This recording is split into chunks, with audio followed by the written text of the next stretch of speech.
Hi everybody, welcome back. Thanks for joining me for another round of Saturday morning stories right here on Thailand Bound. I have 4 stories for you this morning. They're all brand new. They haven't been read out on my channel before. As I always say, I don't know, sometimes people send them into other channels. Just before I get into the first of 4 stories today, somebody left a comment on last week's stories telling me that the sound wasn't as good as normal. There was a little bit of an echo. That's to be expected because I am in a house now, not an apartment. The room is bigger. They also suggested I lay some carpet to absorb the echo, but that isn't really practical in Thailand. I'm just going to carry on. I'm sure people can still enjoy the stories as they are. The sound isn't that bad. I have played back last week's upload, and I thought it was, there is a little bit of an echo, but it's not that bad, okay? Right, let's get into the first of 4 stories today. สวัสดีค่ะ Hi Peter, first I should say that I have only sent my stories to your channel as I know some of the stories read on your channel have appeared elsewhere and my stories are completely true. Also, the name I have given in these stories is William. That is not my actual name, as you know from my email address and sign-off, but it is a name I soon took on after arrival in Thailand as the lovely ladies could not pronounce the R in my given name. I decided on a name without an R, which turned out to be a benefit as I was constantly referred to as Handsome Prince William, particularly during my 8-week visit to Thailand and Vietnam in 2012. Perhaps fortunately, as it had since transpired, Harry was not an option for me at the time. However, the main story here takes place in Cebu City, Philippines, in 2024, just last year. I had at this point been to the Philippines around 15 times, and up until this moment, nothing like this had ever happened to me, despite having visited the nightlife areas of Manila, Angeles City and Cebu City on many occasions, and very often quite drunk and alone. Known the area around Mango Avenue very well by this time, Mango Avenue is one of those main nightlife areas in Cebu City. To put it in perspective, it is nowhere near like Soi 4 in Bangkok or anything in Pattaya, but it still has plenty of bars and ladies wandering the street for the curious solo male traveller. There is a small group of bars on one side which are the closest thing I have found in Cebu City to go-go bars, but usually there is just one unhappy look of Filipino dancing on the stage while a few others sit around bored. There are seldom more than a few patrons in these bars. On this particular night, it was a designated blowout night for me, so I did not care what I spent. I bought drinks for the mama-san, doorman, security and several ladies. One particular lady seemed to want me badly and genuinely. She was all over me in the booth of the bar to an extreme level. Although I had a few drinks, I was still reasonably aware of my surroundings and I was very careful with my wallet and my phone. Both were secure. Then a couple of boys who looked around 15 came into the bar and sat near us laughing. I told them to avert their eyes. They said their relatives were working in the bar. By that time, it was around 1:30 in the morning. Not super late, but late by my standards. I paid the bar fine for the lady I had been enjoying, as everything in the Philippines needs to be paid for up front, and if you want to give a tip later, you can. Another thing is that when you pay the bar fine in the Philippines, you then wait out front while the lady gets changed and eventually joins you, usually coming around the back from another exit. So I waited about 10 minutes as usual, and she eventually came out. We were talking outside the bar with a couple of her friends, and then it happened. I was wearing the usual Western uniform of loose shorts and thongs. A kid, maybe 13 years old, appeared from nowhere, put his hand into my right shorts pocket, and seconds later he bolted off with my phone. I gave chase, but what hope did a late 40s overweight, slightly drunk foreigner have against a whippet with a head start who knew the streets and had certainly done this before? I had no hope. I returned to the front of the club, panting, sweating, embarrassed and defeated. The lady I had been with told me not to worry and said we would find a way to get my phone back. I wondered what that miracle she had in mind. There were some very sentimental photos on that phone that I did not want to lose, never mind the hassle of losing a phone while travelling. Then an older man in his early 50s walked up and he asked me if I wanted my phone back. I said yes, of course, but asked how. He repeated, "Do you want it back?" I said, yes, I need it. Then came the predictable, how much? I was desperate and I knew I had a few thousand pesos in my wallet, which thankfully was not stolen. I offered 3,000 pesos. He scoffed, so I said 4,000, which is about 110 Australian dollars. The man disappeared. I had no idea what to expect, but then 10 minutes later, he handed me my phone. It was obvious that this was a well-practiced scam, but to be honest, I did not care. I gave him the 4,000 pesos and thanked him. The strange thing was that the SIM card had been taken out and was wedged between the phone and the plastic case rather than inside the phone itself. Maybe if they had been able to access the phone easily, they would not have returned it, but I had security codes set up. Anyway, let this be a lesson to stay very protective of valuables in your pockets, even in an area you think you know well, as I thought of Mango Avenue after many visits. As part of this story, let me add 2 more small snippets of advice. At Manila Airport, while waiting in line, a security guard approached me, asked where I was from, and when I said Australia, he told me he had relatives there and asked me to follow him. I ended up going through express check-in and then he invited me for a coffee at the airport cafe. I could not really say no, so I joined him. Then out of nowhere, he said, give me 500 pesos. I asked why. He said, because I helped you. I only had 150 pesos on me, so I gave him that and paid for the drinks with my card. He was annoyed. I guess this is a common scam they try on solo tourists, so beware. The last little tale is another Mango Avenue moment. The mama brought out an incredibly well-endowed Filipino to sit with me, and I took her back with me on the eventful night that did not end well. 2 nights later, I was in Makati, Manila on my last evening before flying home, and I think it was Dimple's bar I went into. I sat down, and who sits next to me but the same well-endowed lady? We both looked at each other and laughed at the coincidence, as there are so many bars across Cebu, Manila, and Angeles City. I took her back to my room again that night as the stars had aligned. Did I have a choice? Not really, William. Listening to that story, that reminds me of a little story that Ed Sweeney told on his live stream about 2 or 3 years ago. He'd been to Manila and he was explaining, he went into one of these go-go bars, and where this guy said there was one girl on stage, Ed had said he'd gone into this go-go bar and there was one girl on stage and she was eating a pot noodle. If you don't know what a pot noodle is, Americans especially, it's mama ramen noodle that comes in the plastic pot. And she was just kind of swaying left and right and eating this pot noodle on stage. Ridiculous, really.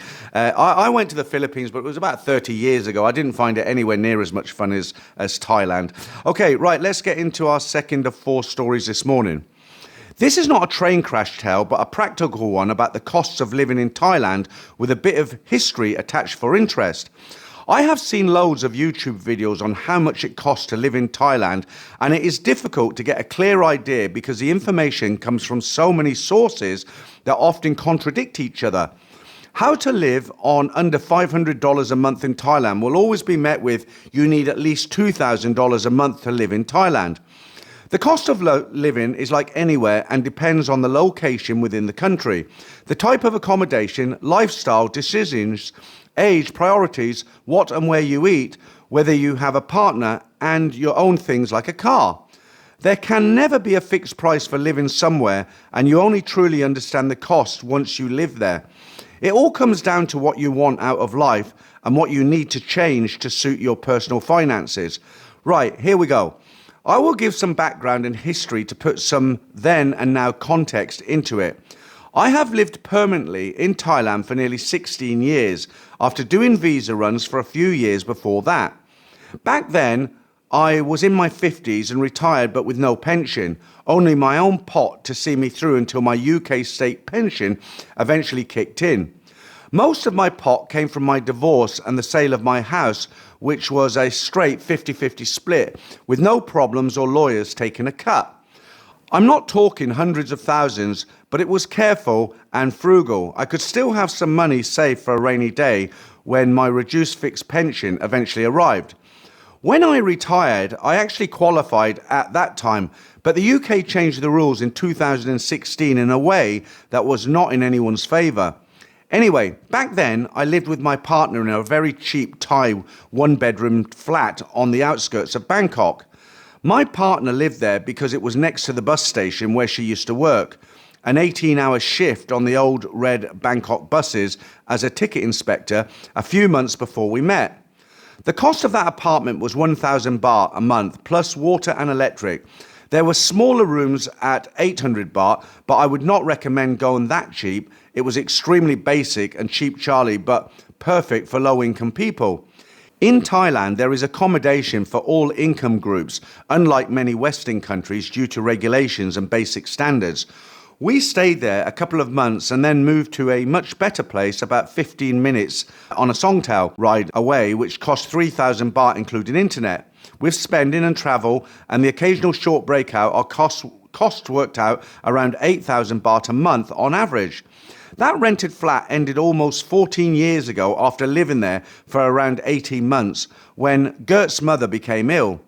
Gert returned to her village in Isan while I stayed in Bangkok, and 3 weeks later her mother passed away. Everything changed again. I had visited her village a couple of times when we did visa runs to Laos. I paid my landlord 3 months' rent in advance to keep everything current and headed to Gert's village, where I ended up staying almost 3 months before we returned to Bangkok. Gert always said she wanted to return home and work her farm. Her brothers and sisters had their own houses and families, and her father had moved out years before, so the house was empty, and it would be her inheritance. I had a big decision to make. Do I go or do I stay? I decided to live in her village and refurbish the old house. By that time, we had been together for 4 years, and I felt I knew her well enough and trusted my instincts. The complete rebuild cost just over 300,000 baht, and I have spent another 250,000 baht over the years, finishing everything inside and out. That work was completed 2 years ago in 2024, and it took 12 years to finish the build. I suppose having a woman 8 years younger with a similar mindset and understanding of me helps a great deal.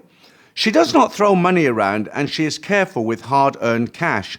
Once it is gone, there is no getting it back, especially here in Thailand, so be warned.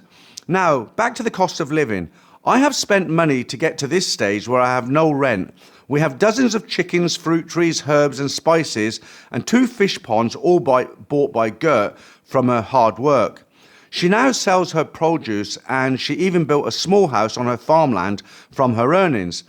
Here is a breakdown of our monthly village and farmhouse expenses. Internet, 700 baht. Electric, 800 baht, without using air conditioning. Phones, 600 baht. Fuel for both motorbikes, 400 baht. Groceries, around 4,400 baht. I've never given her a salary, but I pay for almost everything. That continued until I got my UK state pension a couple of years ago, when I started giving her 9,000 baht a month. This adds up to 15,900 baht a month, but when you factor in a few beers and that unavoidable extras, it averages out at around 20,000 baht a month. Unexpected costs always appear, so I allow 25,000 baht a month for a decent retirement for 2 people. You must always overestimate, and I personally allow 25% extra. The bottom line is, if you are living here on a budget and you are sensible and willing to plan properly, then you can make it work year after year. A fortnight millionaire is a fool if he thinks he can retire here with that holiday mentality. They are worlds apart, and it will not match reality.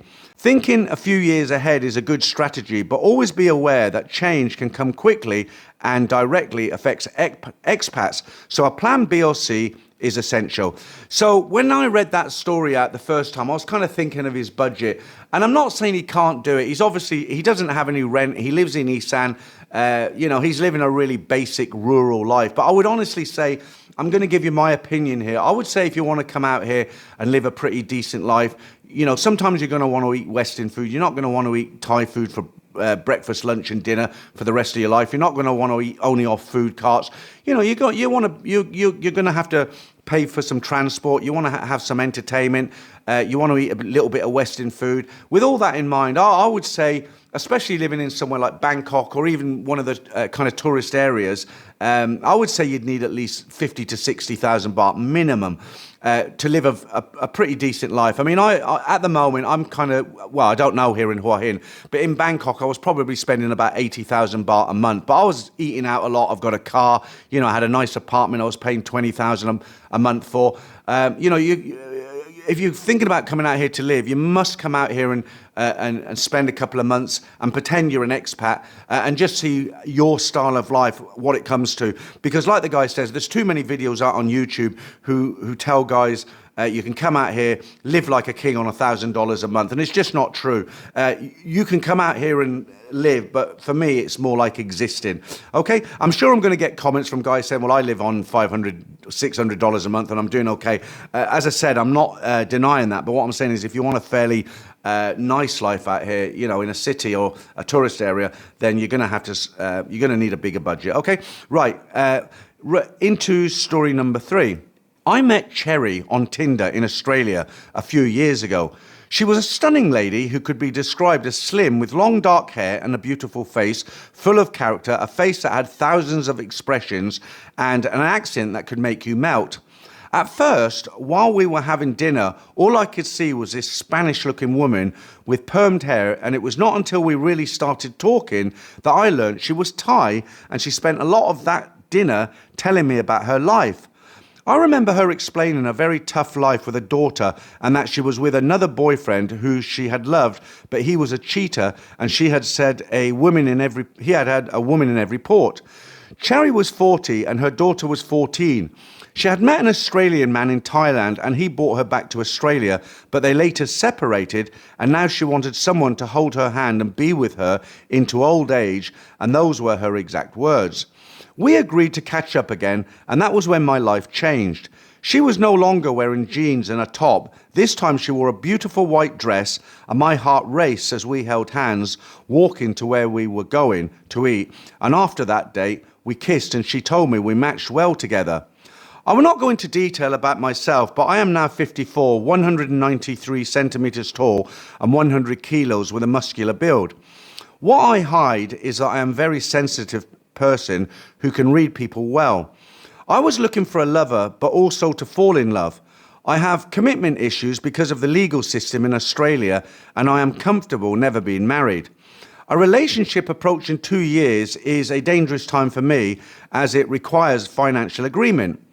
I kept my finances secret because I prefer to know that attraction is not based on wealth. As the weeks went by, I must admit that I pursued her quite hard. We would have intense aerobics and then she would be unavailable for a few days. She always threw out a challenge to make our next time even more intense. One night, I set my sauna up with towels and blankets for a passionate moment, and when she came over, she was confused that it was not turned on. We laughed and had a lot of fun, but there was this ugly gut feeling I could not shake. Something felt off. A lot of the time she was out with her friends, which often involved parties with her Thai girl groups, for birthdays as well as casino visits. For around 10 days a month, she would retreat to her house and go silent. I brought her prawns and crabs that my brother caught to make her want to see me, and although it worked, I still could not understand her almost desperate state. I researched more and realized she had the exact symptoms of PMDD, which is not to be confused with PMS. PMDD has symptoms similar to bipolar, but they only appear around 10 days before a period and disappear when the period begins. As we became closer, I started spending a couple of nights a week at her rented house, which was a beautiful 2-story place with polished floorboards, renting for almost 1,000 Australian dollars per week. I felt like a king when I turned up there. Food, laughter, endless aerobics, but the relationship was always 2 steps forward and 1.5 steps back. She told me her lease would expire in 6 months and said that we should plan to all live together under one roof. This panicked me because I was learning about her reckless spending and unpredictable behavior. I told her moving in together would kill the relationship because the way it was felt exhilarating. I would leave and say I could not do this, and she would say we need more time, but I never became comfortable with her. After a year, I was invited to her parties and into her friend groups, and life felt good. As time passed, I began to really study her obsession with posting on Facebook and Instagram and reveling in the comments from men. She gave me access because she knew how to push my buttons. She really created drama and instability, and it drove me close to crazy. Aerobics became even more frequent, sometimes 6 or 7 times per night, followed by days of nothing. The only positive thing was that she was aware I had investments and she did not expect me to support her financially. By now, I was tuned into her needs, making her coffee in the mornings when I stayed over, putting her shoes and socks on. I knew other men would have given her money, so mine would be treated with disdain, and instead I devoted myself to showing her love and affection. I loved doing it. Then one day, a settlement notice pinged on her phone for the purchase of a house. I said congratulations, but she looked awkward. She said she might be moving into it or might move in with a friend, but would come to my house when we wanted to see each other. Just before her move, we tidied her big rental house for inspection, and as usual, there was drama. One boyfriend had the rented contract in his name, another had paid the original deposit, and another came to collect the fine art he had left there. They all wanted her still, and she sometimes shared their emails and messages. At this point, I knew the relationship was not going to last. Too many men, too impulsive, and I had not even discovered any lies yet. Just before moving into the new house, she flew to Thailand with her daughter and asked me to water her plants. I stayed there one night, and it was a night I will never forget. There was a tablet next to the bed, and I looked at it. It was password protected, but she had created an account on it for my son to play games, and that one had no password. In the thousands of fashion photos, there were screenshots of messages from men offering money and lewd photos of her. Her email address showed 2 of her previous boyfriends flying her to Thailand with hotel bookings. It made me wonder what she was doing now. A little more looking, and I found her current holiday ticket, and it was booked by a man named Bob. My heart dropped just as my phone buzzed with good morning on WhatsApp. I did not answer for 2 hours, and she kept asking if I was okay. Once I calmed down, I asked who is Bob. She said he is a friend who helped me book the tickets and said, ask my daughter, we are not with him. When she returned, we resumed the relationship. She was angry and I went through the tablet, but it did not stop the next few days of aerobics, which became even more intense. I now had all the information I needed. I wanted to leave, but I wanted to dig more into who Bob really was. Then she gave me one of her classic lines. Old boyfriends are like used iPhones. If I want something, I just ask them, and if they can help me, that is good. She told me she loved me and thought she was going to lose me during her holiday. She said, yes, he bought me the house. I was supposed to pay for myself half, but I did not want a bank loan, so I pay him a bit every month. I will not go into the details about Bob because you will see why later, and I do not want to hurt his feelings. We were being used in different ways. I had the physical side and he provided security. Cherry and I went to Thailand together a few months later and had a good time. Her village was close to the Cambodian border with lots of flowing water. I appreciated how I was treated. Being washed from head to toe twice a day was unforgettable. The markets and countryside showed me a different side of Thailand. When we returned to Australia, the relationship was approaching 2 years and I had to make a decision. By now, the decision was about my mental health. More and more questions appeared and many other things happened that would take too long to write. The final straw came one night when she was laughing at a girl's Instagram video. The girl said, you should have one guy for cooking, one for laughing, one for aerobics, one for entertainment, and one for shopping. Cherry burst out laughing and could not calm down. She later posted the video on Facebook saying, this is how I roll. One thing about me is that I am very kind-hearted, and when she showed me the video, she was almost crying with laughter while I stood there hoping I was the aerobics one because I was certainly not the money one. A week before my birthday, my dad was coming over, and it was now 2 weeks before the 2-year period that she could potentially claim we were in a relationship. By now, she was aware I had half a dozen properties, and it was time to end it. We had dinner with her daughter's new boyfriends, parents, and afterwards she was going on a road trip. She did not ask me inside because she had to wake up early. She tried to kiss me playfully, but I stood there and wished her well, knowing it was the end. In the weeks that followed, I told her I did not want a relationship anymore. Her messages alternated between professing love and accusing me of talking to her friends. Eventually, the narcissist in her could not keep going and she stopped. My recovery was swift and I felt alive again. I started dating immediately, but Bob stayed on my mind for a year. I did not care about the other men, but Bob seemed to truly love her. He had put a significant part of his life on the line for her. The guilt of what I knew weighed on me and affected my training and recovery. That pushed me to contact him. I sent him some images on WhatsApp and he rang me straight away. I told him I was sorry and we were never supposed to meet. He could tell I was telling the truth. At first, I was unsure how much to say, but when I learned he was in Thailand with her while I was looking after her house, that was when I opened up. Weeks passed and we finally met and I had a long walk. He turned out to be exactly the man I hoped he was. Kind, smart, humble, and appreciative. We both unraveled timelines and exposed her lies. We both still cared about Cherry in some strange way, but Bob had a problem. He was still being played as a Superman rescuing a single mother, and she was still living in his house thinking it was hers. I will not go into details about how Bob got his house back, but when a very smart man joins with someone who knows Cherry better than she knows herself, we became a formidable force. Most of her friends that I met, I genuinely liked and respected, and I guess they all stick together the same way men do. Cherry still messages Bob, and when she found out we had been talking, she told him we conspired to take her house and that she is furious. It is amazing how a scammer can twist things. Bob is building his dream home a few streets from mine, and he is now talking to a lovely lady introduced to who has a heart of gold, and as I write this, they are about to meet in France. I'm excited to see what happens. When his house is finished, my payment will be served coffee by him on his balcony, and I cannot wait for that. So quite a story there. So it always amazes me that when guys find out that girl, you know, if you're dating a girl and you find out something on a phone like she's talking to another guy or she's taking money from another guy or she's got several boyfriends, why does the guy hang around? I mean, maybe it's just my character.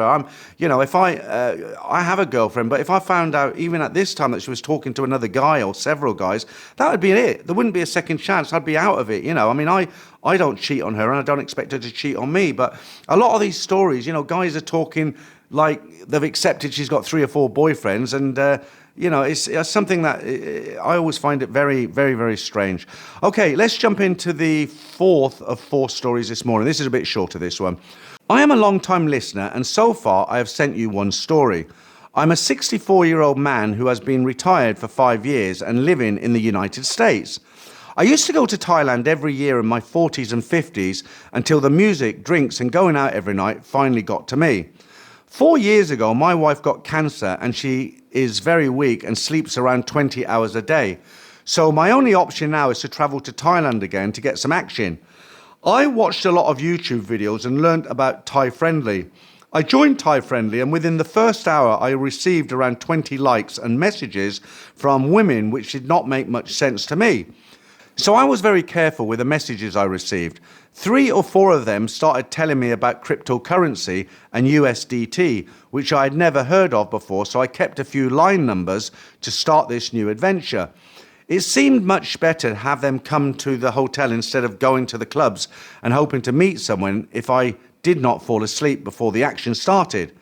For many years, I wanted to be with a woman in her 20s, slim and tight, someone who would actually turn me on. So I picked a 24-year-old with a nice face and we had a date for 7 in the evening.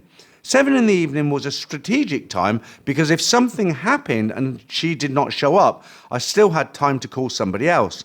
I had never used the blue pill before, but I decided I might need some help.